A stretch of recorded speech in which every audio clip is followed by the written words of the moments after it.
שלום, מה שלומך, פרופסור אוזנאי? שלום ורד, מה נשמע? בסדר גמור, פרופסור אוזנאי, אני עורכת הדין ורד זייטמן. אני חושבת שהפרק הקודם היה צריך להיגמר ב-to be continue, בגלל האורחת המיוחדת שלנו, שאני אשמח אם תוכל לספר עליה מעט. לגמרי, הפרק הקודם דיברנו על הסיפור של המלחמה בעזה מנקודת מבט פנימית אולי, ועכשיו אנחנו לוקחים רגע מבט אחורה או החוצה, כדי להסתכל על הנושא מנקודת מבט חיצונית, והבאנו אורחת מיוחדת, פרופסור אייקו נישיקידה, מאוניברסיטת קיו בטוקיו ביפן. היא פרסמה לאחרונה את הספר הזה, Fragile Stability as a Political Background of October 7. היא ויחד עם עוד אורחים אספו אסופת מאמרים עם נקודות מבט שונות, מדיסציפלינות שונות, על המלחמה בעזה אחרי אוקטובר 7, ודי מדהים יהיה לראיין אותה, כי היא מומחית מספר אחד ביפן על המזרח התיכון ועל הסכסוך הישראלי-פלסטיני. אז הזמנו אותה כאן במיוחד, בזכות הכספים של סורוס הצלחנו להביא אותה מיפן. לא, האמת שהיא פה במקרה כדי לדבר עם אנשים. או מביידן, בזמן הקונגרס. או מקטר. או מקטר. לא, זה אצל אוריך, זה לא שלה, אנחנו לא קחים נכון. כסף. לא, היא באה לכאן כדי לשוחח עם ישראלים ולנסות להבין קצת יותר טוב את המצב אחרי אוקטובר 7. אני אומר אוקטובר 7 כי יש לי בראש את האנגלית שאני מתכנן לשאול אותה. אז אנחנו מיד נקרא לה לפה, אנחנו נקיים את הרעיון הזה באופן חריג באנגלית. נכון. אבל אני בטוח שיהיה מעניין. נכון, ואני חושבת, אנחנו לא רואים הרבה בכלל מומחים זרים שמגיעים, במיוחד לא מיפן, שזה לא ארצות הברית ואירופה, זה איזשהו מקום קצת יותר מבודד, ואנחנו נשאל אותה שאלות, ואנחנו, כמו בפרק הקודם, תשמרו על ראש פתוח, זה אדם אוהב ישראל, האורחת שלנו. לגמרי. והיא מרתקת, ויאללה בוא נזמין. יאללה.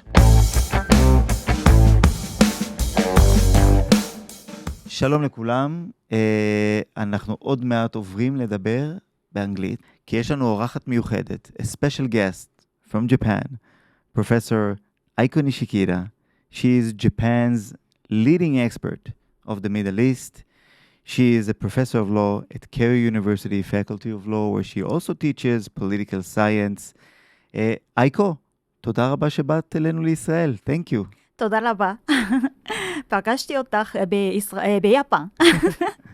אבל today, so let me change to English, but it's very nice for he being here, and thank you for inviting me here. Yeah. Aiko, what brings you to Israel? Well, actually, I've been studying about Middle Eastern politics years, and I'm now teaching the same topic in the Keio University. And I was really concerned about the situation now in the Israel and the Palestine and Gaza. So I wanted to see what is happening now here and how people are feeling about it now. This is your field, right? You're specialized in the conflict, yes. The Israeli-Palestinian. It's really interesting that a researcher from Japan is like choosing to take this field and to learn about it. And so why did you choose this specific field? Yeah, actually it happened just by chance, because my high school teacher was working with NGO who were helping for the people in here in Palestine actually, and she introduced me to in the memoir, like that she visited here, and I joined some NGO. But I also visited not only Palestine but in Israel as well. I got very interested in here because people live, for the person from Japan, people here both in Israel and Palestine seemed very lively.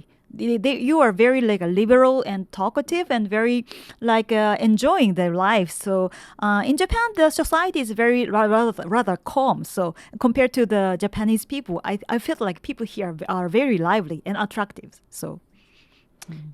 So thank you very much for coming here, and let's get to the chase. Yeah. Our podcast is a legal podcast, but today we will take a look about the foreign perspective and how the international community sees Israel during the war. So how would you describe the current situation between Gaza and Israel before and after October 7th? Yeah, I actually arrived yesterday in here, and the situation is changing. So before October 7, I actually came to Israel like 3 years before, and before it looked very stable here. So the people here felt like the situation was very calm, and of course there were some inherent problems, but the superficial situation looked very stable. But then after I visited here, there occurred the October 7th, and it was, of course, very surprising for us in Japan. So then I began thinking about what brought this big change to this place, and what was the inherent motivations of bringing up this new change to this situation. So, in your recent book that I mentioned in the introduction, you give the title Fragile Stability as a political background of October 7th. Exactly. Can you explain what do you mean by this? What do you mean by fragile stability?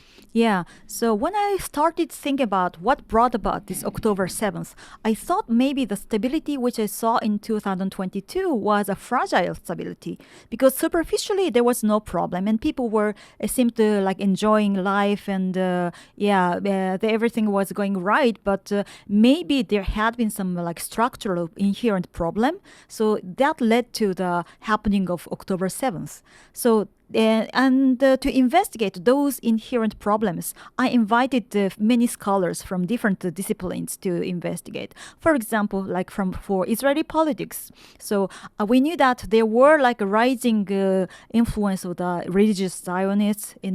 Also there are like the political split among the Israeli society. So those like political split may have brought some tension in the Israeli society. So that can be one reason for this inherent reason for this what is happening. And also there's another aspect from Palestinian side.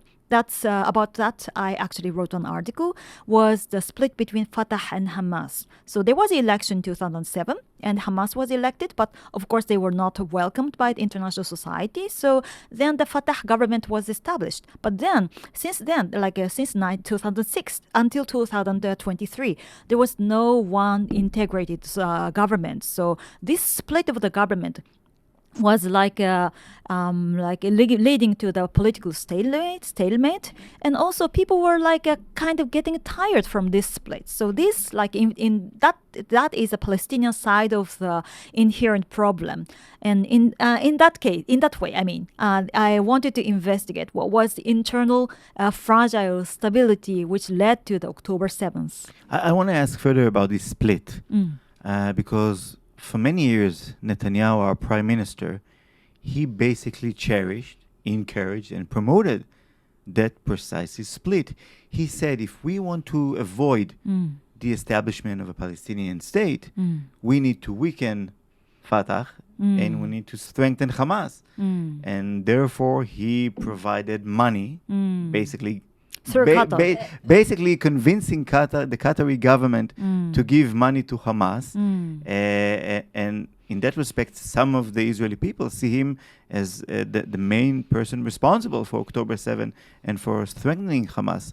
How do you see Netanyahu's role in this split?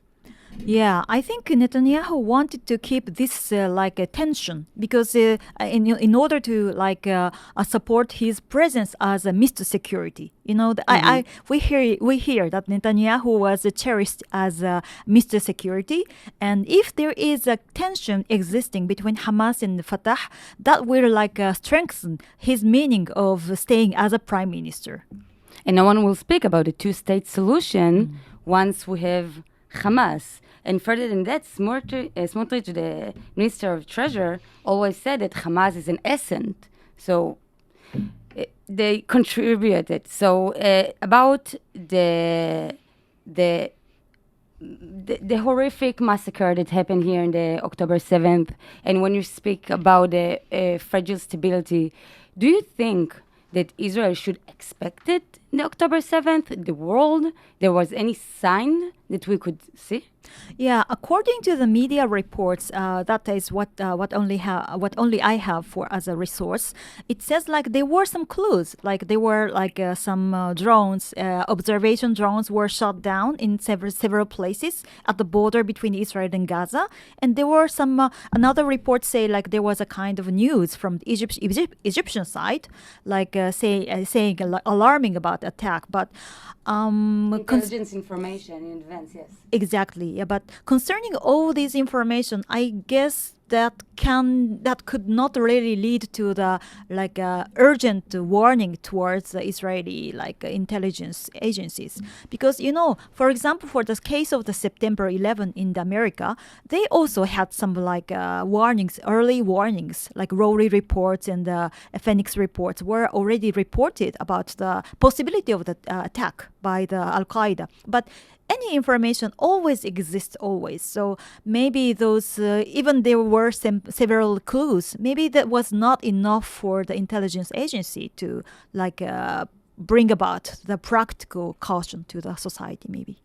I want to ask a question on this relationship between Fatah and Hamas on the one hand, but also how the Israeli leadership engaged with what's going on in the Palestinian territories. We had this main, I think, very central and accepted approach of what we call in Hebrew, ni'ul הסכסוך, managing the conflict. We cannot solve now the conflict. There will be no peace process now. And of course, we cannot let Hamas be a formal government with a state, etc., etc. So the best solution, or the lesser evil, is to manage the conflict. Let's keep the conflict as it is on small fire, as we say in Hebrew, al esh ktana. We'll cook it on small fire and we'll just manage it. Do you think that in retrospect, when you see October 7, that this approach was a mistake? Yeah, I think exactly that was what was going on before October 7th. So, and I think the intelligence and the Israeli army was thinking this small fire could continue as it was for a long period. But the reality was the small fire, the Israeli Palestinian militant agencies, including Hamas, was preparing to bring this small fire to a big fire.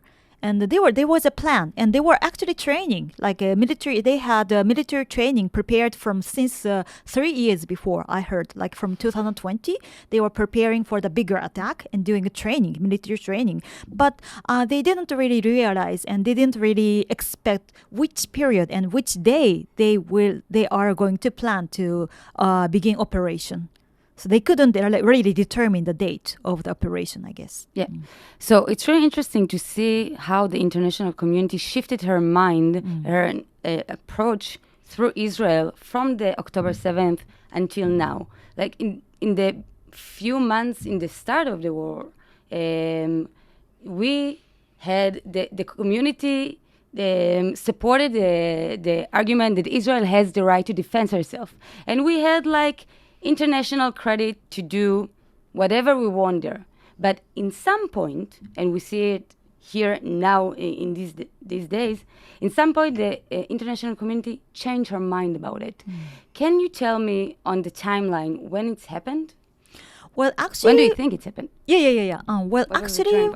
Yeah. Actually, for me, it sounded like the change happened rather in the early stage because, do you remember the G7 statement? It was issued just after the Israeli attack, and they were saying they defend the Israeli right of self-defense. So it was, I think, between 1 month or something. So the starting point was, basic line was set at that point. Then there were of course, rising anti-Semitism movement all over the world. And we saw many actual practices and more actual threats rising towards both Jews and Arabs in all over the world. Then I think all international society get more aware of this danger of the spread of anti-Semitism and anti-Arab movement as well. Yeah. So I want to ask about Japan more specifically. Maybe from two different aspects. One is the media. how is the media, the Japanese media, how does it portray what's going on in Gaza? And the reason I'm asking is because the Israeli media does not really show what is happening in Gaza, and vice versa. What I know, at least from Europe, is that they only show what's going on in Gaza and they don't tell the Israeli perspective or side of the story.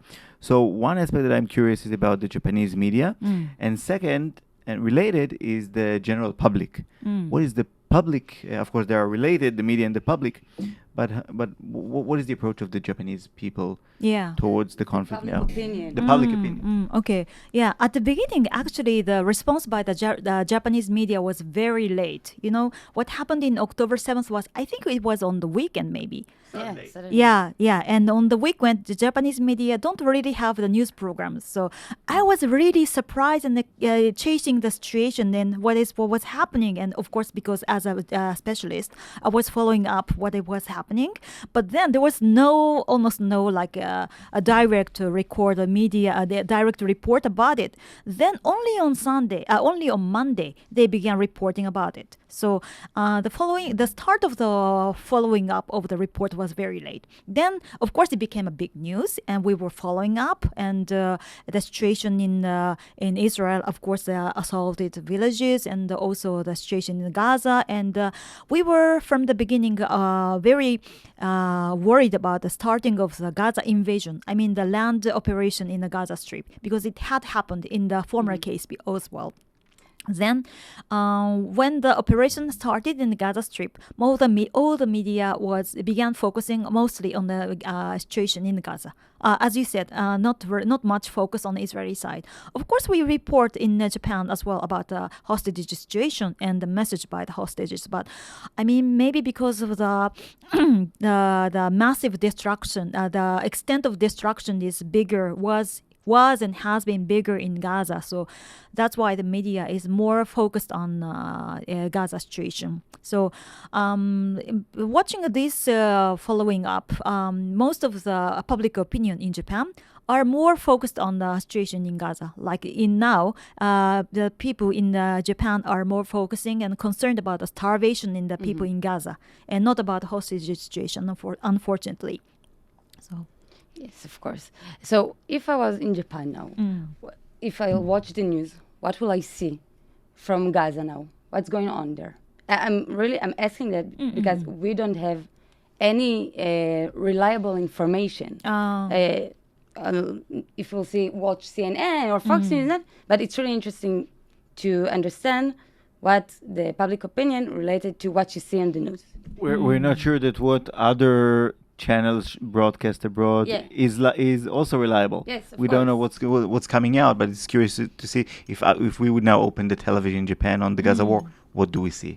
Well, I think these days the Japanese media are reporting about the starvation and bombardment in Gaza, and because some media have like local reporters, they will, and some medias also like use the source from the Western media, so they report with video and with pictures what is happening in Gaza, and also that is most focusing now. When you hear you came to Israel in a very critical time, wherein there are negotiations on possibly a new hostage deal. When you hear about all the various recurring attempts, some of them failed attempts, some of them successful, to bring back the hostages and potentially end the war, how do you analyze what's going on now from your external perspective? Yeah, I mean, the basic thing is always they have been negotiating for the ceasefire of the war. But what is most difficult is find the permanent solution and how to end this war in Gaza. Because after if the permanent ceasefire in Gaza will be achieved, who will rule Gaza? That is the biggest question. And there are various plans and proposals have been discussed, but nothing is very like ideal. And for example, the PA administration in the Fatah will administer Gaza, but that is one option. From the beginning, they were talking about it, but even in the West Bank, the Abbas government is not popular. They are not believed in. So, and they don't really have potential to rule totally in Gaza. And there were another plan of like inviting tribe leaders to rule in Gaza, it seems like there were negotiations to invite some practical plans that were planned for that, but that didn't really succeed as well. So this kind of like a future plan is very problematic, and that is a focus of for the future negotiation, I guess. It's interesting to hear about the internal politics in Gaza and about the local tribes and everything. As an expert, what do you think will be the best solution to end the war, for ending the war? Yeah, first of all, there must be an urgent and instant ceasefire because of the lives of both Palestinians and hostages. Because if there have been like a bombardment continuing and attacks between each other continues, always there are risks for the lives of everybody there. So there should be the ceasefire instantly, first of all. Then, for my perspective, there should be like maybe election or some way of like organization or assembly should be established to do by Palestinians themselves to discuss what they want, because like international society, like they are now pressuring to achieve two-state solution led by the Fatah government, but we don't know what if it is the ideal of them and if it is achievable or not. But because even if the international pressure are pressing for that direction, if they don't want it and if there is no possibility of achieving it, it's only like a dream story. So we have to be more practical to like to see what is the more practical solution and what are their hope. Yeah, but that's what happened when Israel in 1948, like the states that are members of the UN votes for Israel to establish Israel. Yeah. So what is the difference if states will acknowledge Palestinian state and they will give their weapon and they will sell her weapon or just give their whatever they need to establish the Palestinian state? What is the difference between Israel and the Palestinian state? Why it's like a dream, as you said? Yeah, I think that is, it's my first time to hear that kind of like comparison possibility. And I think it's very interesting because, I think it's very similar because in both cases, in 1948 and for this occasion, for the Palestinian state's recognition, both of them, for both of the cases, international societies are giving like a hope and authorization, and just leaving the other thing for the behind, for just leaving other things to the ground, to the people. So there can be more war, there can be more clashes. So yeah, if the international community just give authorization and don't prepare for any future plans, it can lead to more conflict and more like a contentious situation. But I want to push you on one point because what the Israeli government is now saying, they say, look, if we now end the war, Hamas will remain in power. And we, as a country that wants to survive and want to continue having a normal life without threats, we cannot allow Hamas to maintain in power. So, according to Netanyahu and the Israeli government, we will continue the war until Hamas is out, until we'll be able to eliminate Hamas as a governing authority. How does this argument received by the international community? Well, personally, I think I don't know about if there is a general consensus among international society, but first of all, I mean of course, there should be respect for the right of the Israeli state to survive. Of course, that is existing already. So, and another thing is we don't know if there will be election, Hamas will win or not, and actually there are high possibility they will lose actually. But why do you think there will be free elections? We tried it after the disengagement. It wasn't really free and fair elections, when you have Hamas militant standing with weapons. So why do you assume that they will even have real democratic elections there? Well, the real democratic elections, as elections say, they can have designated procedure to and the proper procedure to achieve a democratic election, but the results should be accepted by everybody. I mean, international community as well. And the last time, what was problematic was the surprising succeed of Hamas, and it was by strategic results as well, because considering the results by the proportional election and the electoral basic elections, the proportional sense, the Hamas and Fatah was half and half. And for the district election, Hamas won better. And that is because of the strategy in the election. So it doesn't really mean that Hamas was overwhelmingly supported by Palestinians. But we speak about democracy now, and we see the broadcast and the photo from Gaza.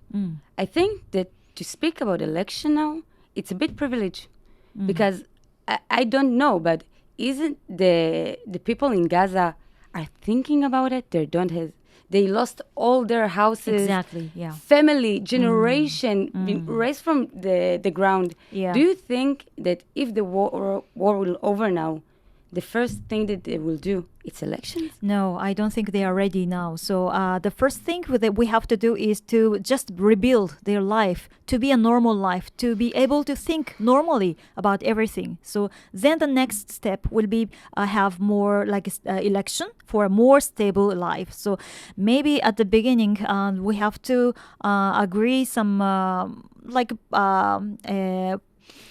for short term interim government or something, which can be recommended by the responsible person from both Palestinian side and Israeli side, should be agreed, and also by the recommendation of the international society maybe.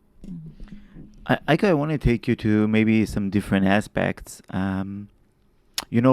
Netanyahu for the last almost 2 years has been refusing to establish a commission of inquiry to investigate what has happened. How did October 7 happen? How we didn't anticipate it, etc.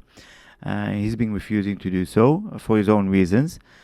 And I want to ask you, from a Japanese perspective, how would a Japanese politician act if something like October 7 or a real huge crisis occurs in Japan? What would be the reaction? What would you think should be the proper reaction in terms of responsibility? In terms of a proper responsibility, of course, I think the prime minister should resign.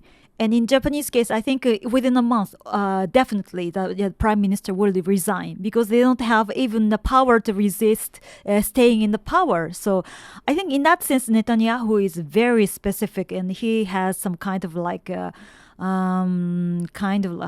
how can I say he tries to remain in power and managing how to keep his position, but that is not proper, of course, and that is very specific his specific skill to keep in the keep in the position.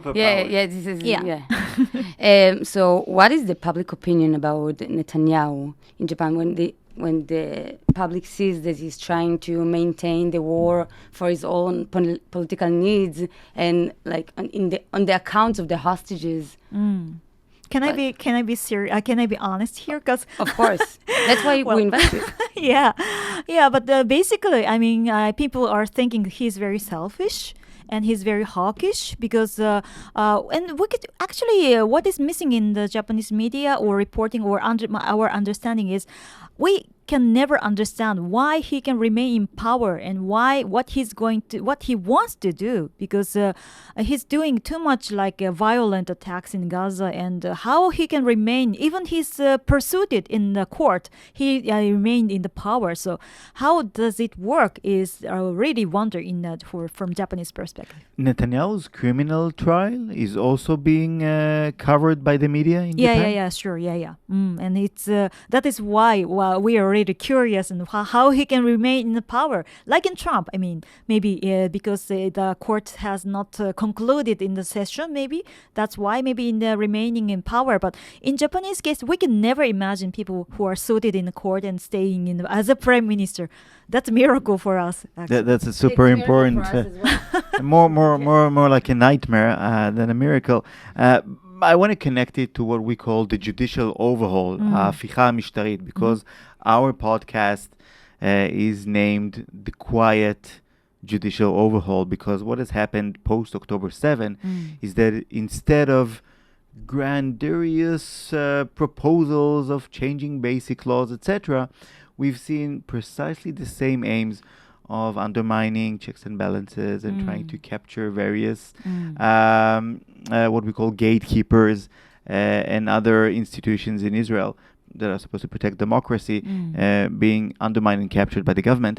But this time through other means, sub-constitutional means, administrative regulations, these kind of things. This is why we call it the quiet judicial overhaul. And I want to ask you, you've been following events since January 23, when our Minister of Justice announced his big plan of judicial overhaul. How do you see this entire issue of reform to the judicial system from your perspective? Because we know, you're a law professor, we know that in Japan, the Supreme Court is relatively weak and restrained organ. It hardly strikes down legislation. We know that the people are involved in the election of judges in Japan. But there is a constitution. There is a rigid constitution. Sure. There is a rigid constitution. So how I'm interested how you observe this entire proposal of reform. Yeah, for me, the judicial overhaul seems like very, for Japanese, I mean, it seems very threatening because it will, of course, like threaten the very basic principle of the politics and independence of the law and the judicial power. So, and for Japanese case, I mean, I feel like of course, maybe it's the Japanese Supreme Court may seem very weak, but that is why, because in Japan, basically the legislation itself tries to keep the rule of the constitution and never tries to challenge the principle of constitution. So that's why we don't really have to fight so much in the Supreme Court. There were elections now in Japan? We had election in the Diet. There was like right-wing party. Yes, that rising. Rising. How do you explain this global trend, like across countries? That is very interesting trend, I think. But for the Japanese new rising right-wing party, I felt like it's very imitating American trend now, because we have now like a new party rising, and from 2 seats to 17th or something, they got bigger power in the parliament. But their first slogan was Japan first. Exactly. Like Trump. Yeah. Exactly. So I make Japan great again. Something like that. That phrase is too much long for Japanese, but to make Japan first is simpler. But there's not a lot of immigrations into Japan. So when you say Japan first, what's standing behind this statement? That's interesting, because there are not so many immigrants, but few are existing, and they had been in Japan for a long time. time, and they didn't really have raising problem.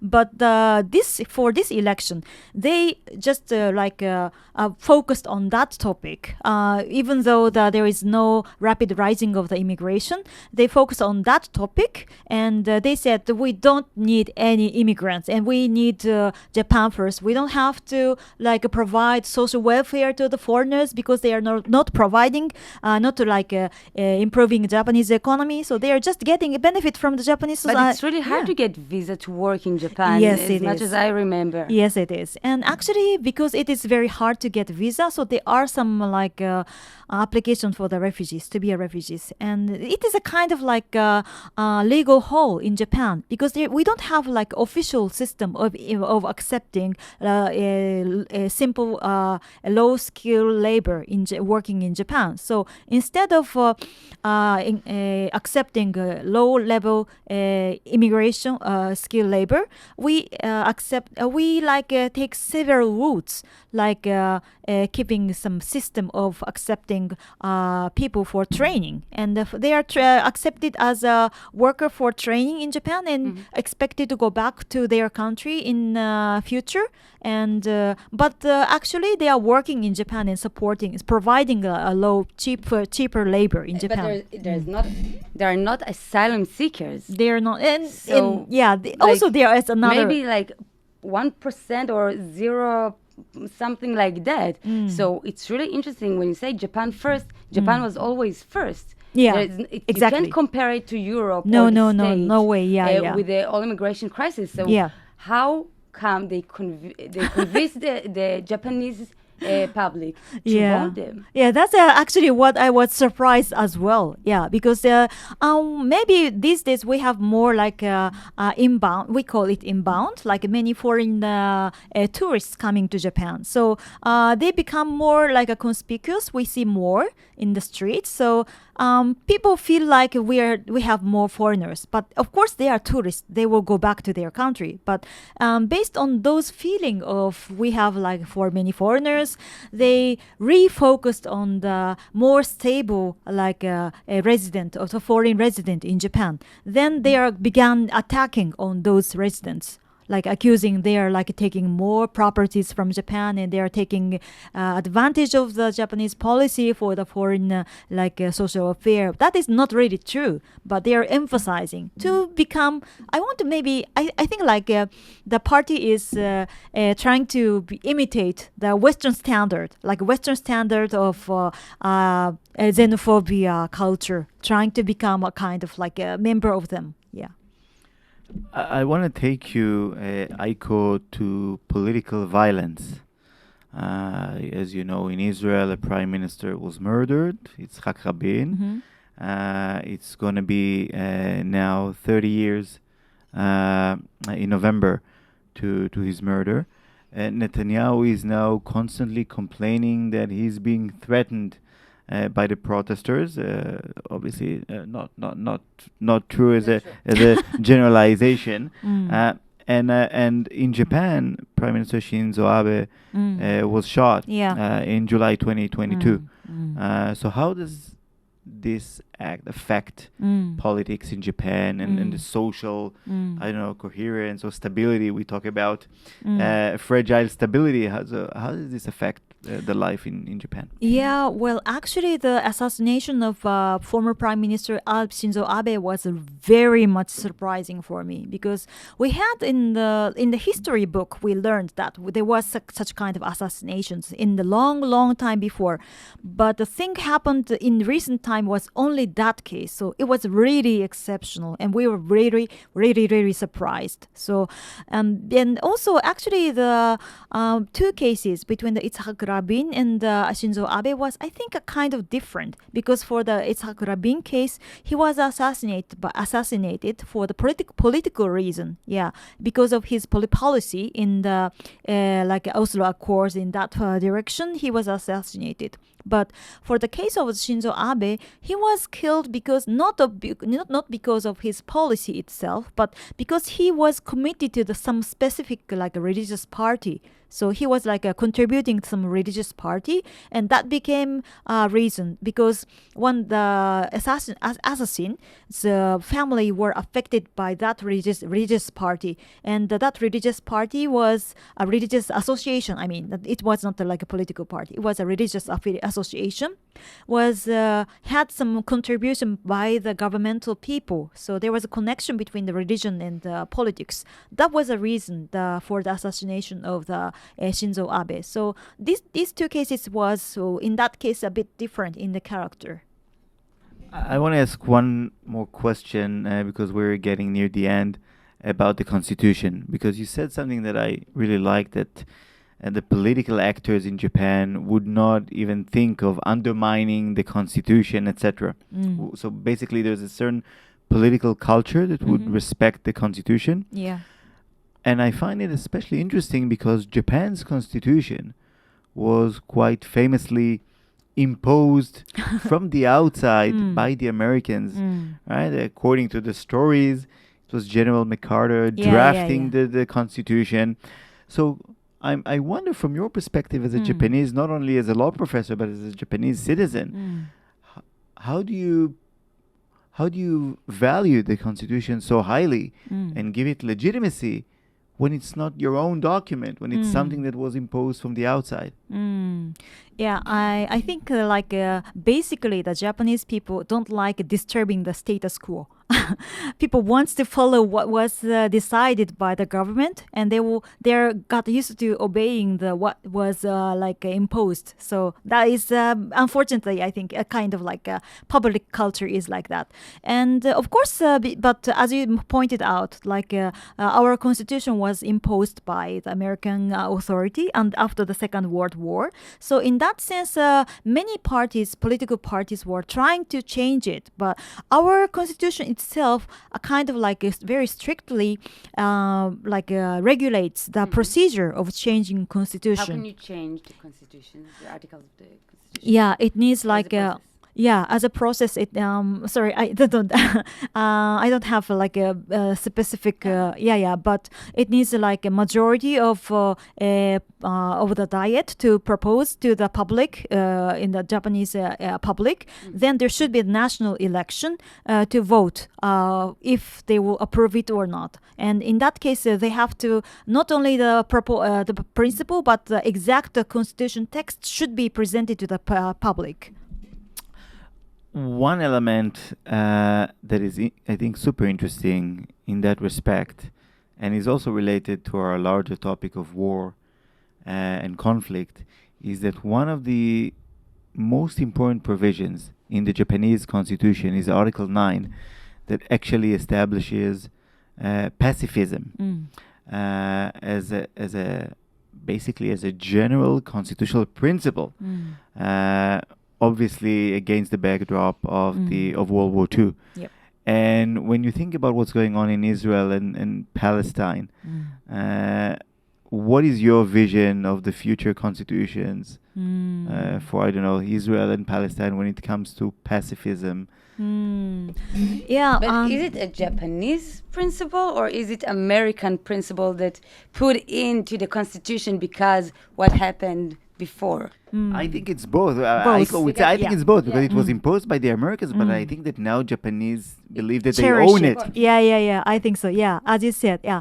I think it's imposed, but in the beginning. But many people actually agreed as well because we suffered a lot, and of course we harmed a lot as well to our colonies people. I mean, in China and Korea. But at the same time, we ourselves suffered a lot. So we regret so much about the war. Especially, I'm from Hiroshima actually originally. So yeah, we respect it and we cherish it. We think it's very important to have the peaceful constitution because that protected Japan in one sense, but the other sense is that for my perspective, this Pacific constitution is in combination with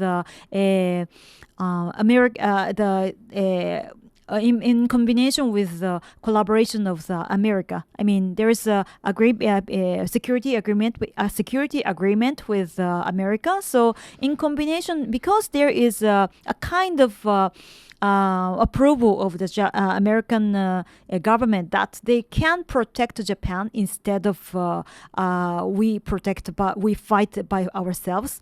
That kind of guarantee it made it real to keep our peaceful constitution. So compared to that situation, I think the situation here is very different. We have to fight against defense. So unfortunately, unless there should be like a peace agreement between each actors really committing to this situation between Israel and Palestine. If there is a peace agreement between Palestine and Israel, there can be a possibility to think about renouncing the armament. But without that, I don't think it's really realistic to think about renounce of violence here. Yeah. So after the October 7th, you don't think maybe the percentage is lower? Became lower. To have two-state solution. It's more tensions. It's more tensions, but sometimes the extremist point can bring both of the parties to understand that they need to put end to this conflict. And I told my husband a few days after the October 7th that I think, unfortunately, that's what happened. It bring the two-state solution, but eventually, when the war will over, there will be two states here. Hopefully, Hopefully, that's what I think. Yeah, and you see it here, the acknowledgement of the international community is getting bigger and bigger. And there can be, I think, such kind of motivation, because in both sides, I think people are fed up with the violence. I mean, of course, for the Palestinians in Gaza and the other place, they are suffering so much from the violence. And also the Israelis as well. There are many soldiers already killed and the hostages are suffering. I saw some pictures writing their ages had changed. First of all, they were kidnapped in 28 and now they are 30. So it's a really pity, it's spending 2 years in under that war situation is very, very pity thing. So there is a motivation to move forward for that direction, I think. You can see it from the people that lives in the kibbutz, in the Otef. They still have their hope that someday will be we will have peace agreement or ceasefire agreement. And people that saw all the atrocities and saw the bodies all over the places in their houses and outside, and they still have hope, which... Yes, but we also have to be realistic, as you mentioned. I think the Israeli public in general, post-October 7, has become more suspicious toward the Palestinian, less inclined to try to push forward with some kind of a peace agreement, more afraid giving them weapons, etc., etc.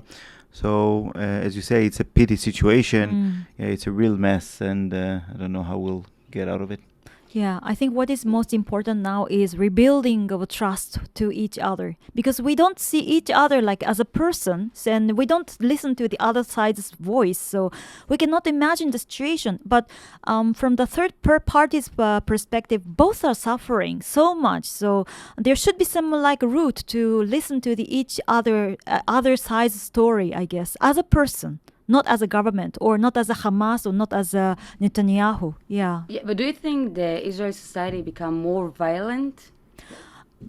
I'm wondering, actually. That's why I came just this time to Israel, because from the media and from what I hear as a report is just what I hear is only the report of destruction and violence. But I have been wondering if everybody are supporting this violence, and I don't think so, because there are, of course, many people peaceful people, and people are wanting the peaceful situation, and how they are thinking about it here is that has been my question.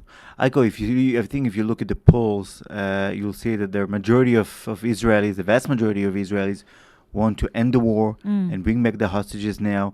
And if you had come to Israel a few days earlier, you would have seen about 500,000 people in the streets with solidarity with the hostages and calling for ending the war. Yeah. We need to finish, Aiko, but I want maybe one positive sentence, an optimistic sentence for the future.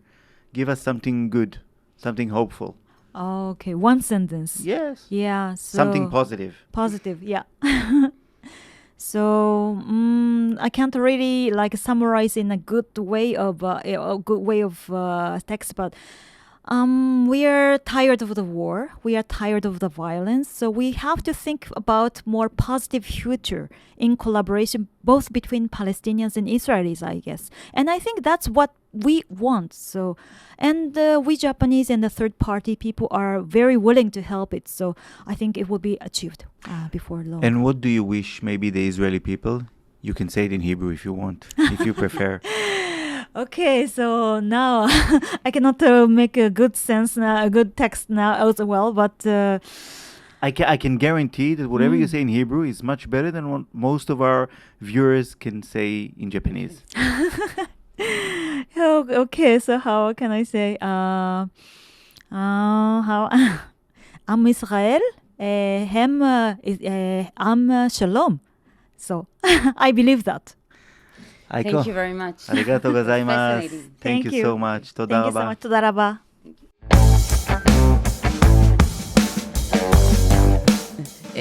איזה מעניין.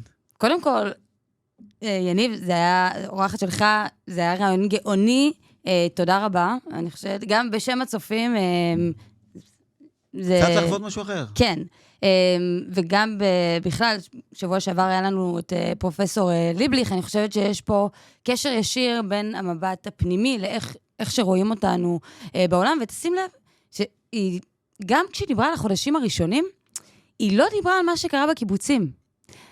מדינת ישראל לא קיבלה 0, קיבלה -50 על יכולת ההסברה שלה על מה שקרה פה בשבעה באוקטובר.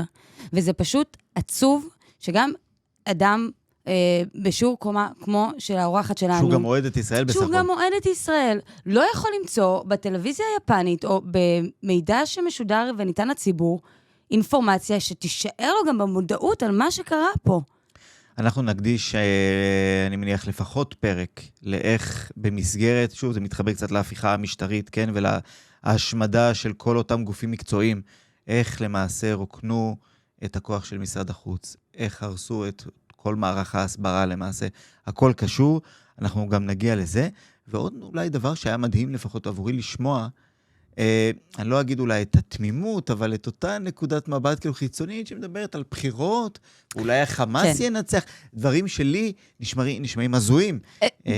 נכון, כי אתה רואה, מה שאנחנו כן רואים מעזה, זה אנשים שנסים על נפשם מאוהל לאוהל, או במרכזים ההומניטריים.